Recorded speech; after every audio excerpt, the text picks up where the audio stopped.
Shifu কোকিলা বেশ কেন বলা হয়? আরে ওইটা কোল বালিশ হবে। বেশি বলছো তুমি।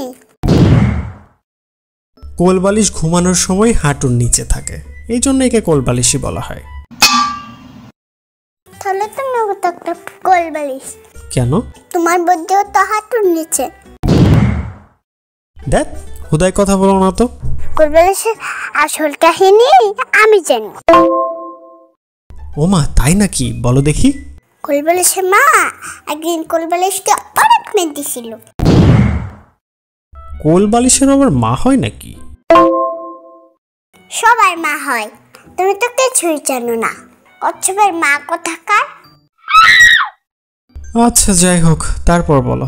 তারপরে কোল বালিশ কান্না করতে লাগছিল, ভেউ ভেউ ভেউ করে।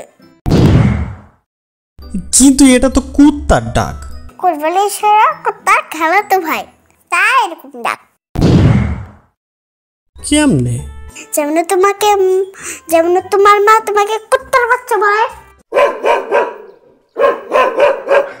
দেখো আরো মজাদার কার্টুন পেতে সাবস্ক্রাইব করে দাও আমার ইউটিউব চ্যানেলে।